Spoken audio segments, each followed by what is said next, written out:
Hello, wrestling fans. It's Monday. Welcome to TNA Today. JB, Jeremy Borash with you here from Orlando, Florida.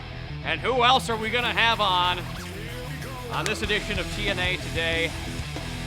And my guest at this time, Austin Aries. Let me be the 10,000th person to congratulate you in person, the 1 millionth online to congratulate you for your win. I'm gonna go on the limb and say I might be trending. Or You've been trending for about the last half hour here. We were just getting done with the show. Aries just won the world heavyweight title, and I got to tell you, man, what a night! What a night for you. Give me your thoughts.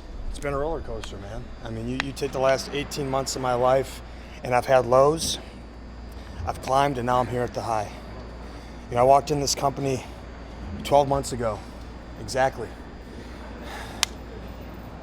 And basically, I came in here and I made a lot of boasts. I bragged about a lot of stuff.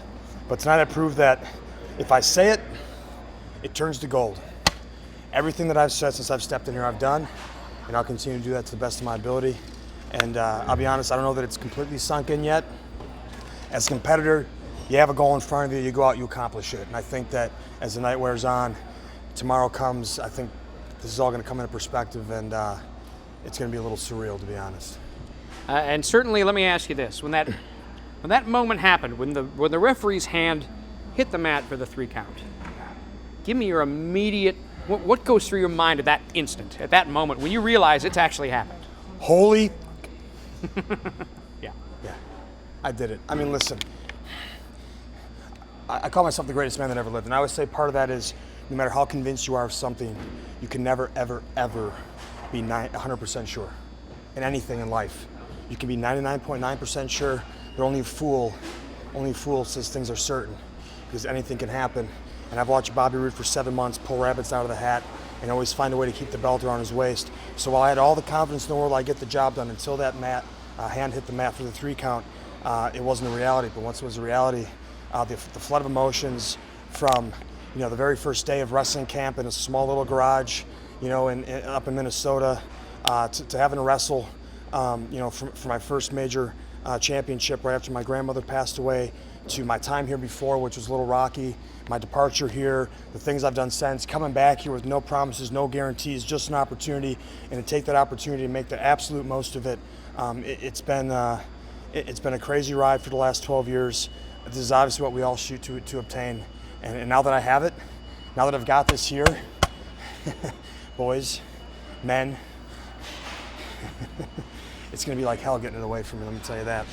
I got a lot of a response from our brethren back home. Yes, we're both from Minneapolis, and I got to introduce you from Tampa, because that's where you live now, and that's your lifestyle. Soaking up the sun on the beach. Soaking up in the sun, and if you've been to Minnesota and Tampa in the winter, you probably prefer Tampa. Absolutely. But growing up in that area and having an appreciation for the world champions, the Nick Bockwinkel's of that era, sure. Of course, guys that you watched growing up. Sure. What kind of a champion are you going to be? I've tried to carry myself like a champion since the first day I walked in this company. I try to present myself. I try to dress like a champion. I know the things I do outside of the ring when I'm not here, I'm doing to prepare to be a champion.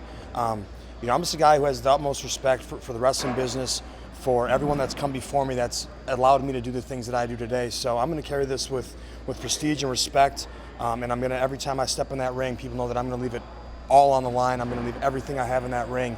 And if someone can beat me, then they truly are a great man, because I'm the greatest man that ever lived. Last question, because I know there's a party waiting here for you, a big celebration. 5 minutes, ladies. You had a pretty emotional speech with some of your friends in the locker room that have been there for you from the get-go. Sure. I want to know who's been blowing up your phone since this has happened. I imagine you have hundreds, if. I mean, I since I walked back, I've been pulled this direction. I haven't had a chance to look at my phone. Oh, well. I will say this, and maybe I shouldn't, because maybe this is gonna peeve Bobby Roode a little bit, but I did get a call from Hulk Hogan today, early in the day, just again reiterating the confidence he had in me, respecting the decision I made after the position he put me in. And honestly, if you grew up like I did watching wrestling in the early 80s, to have someone like Hulk Hogan call your phone and give you a little root or a little cheer along the way, that obviously was a little inspiration. So, brother, glad I can make you proud. Hey, I'll tell you what, when we were going to those shows at the Met Center watching him compete. That's right. The little Who would have thought, right? Who would have thought? Here we are. Thought. Congratulations. Wow, couldn't happen to a better guy. Austin Aries, new world heavyweight champion here as part of Destination X. We're wrapping it up tomorrow. Back to Champagne your... time. Let's go. Here Let's we go go. party. Woo. TNA Today returns Tuesday with another great guest. We will see you then. From Orlando, Florida, it's JP Jeremy Borash for TNA Today.